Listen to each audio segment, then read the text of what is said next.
Exercise 6.3 write the following statement in algebraic expression. हमने इन statement को अलजेब्रिक एक्सप्रेशन में लिखने हैं। तो फर्स्ट क्वेश्चन है the sum of 3a and 8। Sum of 3a यानी 3a प्लस 8, हमने इसको अलजेब्रिक में लिख लेना है। इसका आंसर आएगा यहाँ पर 3a some of 3a and 8, ये इसका आंसर है।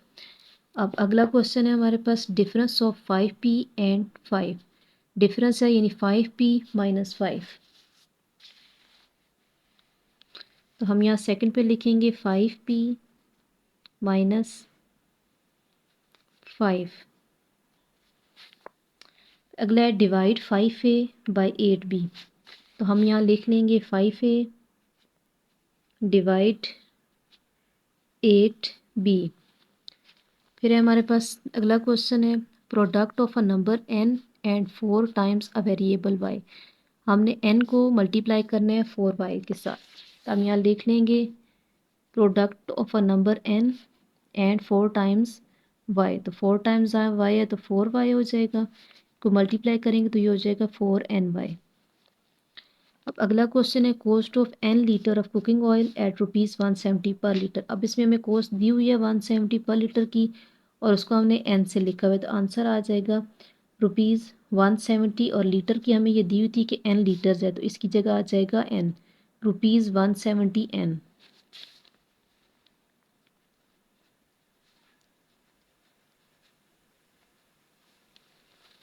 अब अगला क्वेश्चन है कि Wasim is 2 time as old as Umar. कि वसीम जो है 2 टाइम ओल्ड है उमर से, and Umar is 3 year older than Aamir. और उमर जो है वो आमिर से 3 ईयर्स ओल्डर है। If Umar is n year old, हमें इसमें उमर की एज दी हुई है कि अगर उमर जो है वो n ईयर्स ओल्ड है then write an algebraic expression of. तो हमने इसको अलजेब्रिक में लिखना है। तो फर्स्ट में हमारे पास किसकी है, वसीम एज लिखनी है। वसीम का क्या था कि Wasim is 2 time as old as Umar. 2 time है तो हम इसका जब आंसर लिखेंगे तो इसमें आ जाएगा 2n, क्योंकि हमें उमर की एज पहले दी हुई थी। उमर की एज थी n और वसीम की एज 2 टाइम्स ओल्डर है, तो आ जाएगा 2n।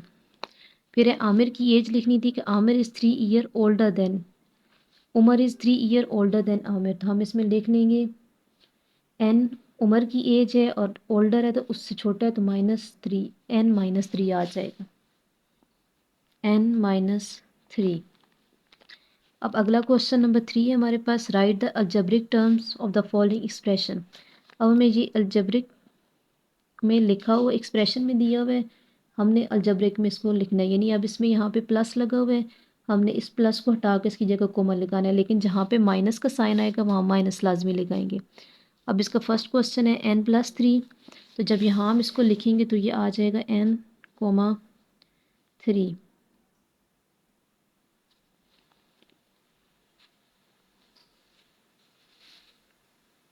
अब अगला क्वेश्चन है हमारे पास, दूसरा क्वेश्चन है हमारे पास कि 2n+6m। तो इसको हम जब करेंगे तो आ जाएगा 2n,6m। फिर हमारे पास है l मल्टीप्लाई m मल्टीप्लाई, अब इसमें प्लस माइनस नहीं है, सिर्फ l m और n दिया हुआ, तो हम तीनों को इकट्ठा लिख लेंगे यहाँ पर l m और n। अब अगला क्वेश्चन है 4xy + 6y - 5। अब इसमें जब हम लिखेंगे माइनस आएगा तो माइनस का साइन लाजमी इसके साथ कोमा और माइनस लगाना है। तो पहले हम लिखेंगे 4xy + 6, यहाँ पे आ जाएगा 4xy, कोमा 6y, कोमा और यहाँ -5 था तो -5 का हमने -5 ही लगाना है। अगला है ab + 2 है, तो आंसर आएगा ab, 2। अब अगला है right the coefficient of each term in the following algebraic expression. कि इसमें कोफिशिएंट हमारे पास वो नंबर होते हैं जो ए बी या एक्स वाई के साथ दिए हुए होते हैं। तो इसमें ए के साथ 4 दिया हुआ है, बी के साथ 3 दिया है, तो इसका कोफिशिएंट 4 है और इसका कोफिशिएंट है 3, यानी 4 और 3 इसमें से कोफिशिएंट है फर्स्ट में से। तो हम लिख लेंगे 4,3। सेकेंड क्वेश्चन है 23ab, तो इसमें से कोफिशिएंट होगा 23। तीसरा क्वेश्चन है 2/5 XYZ, इसमें से कोफिशिएंट है 2/5।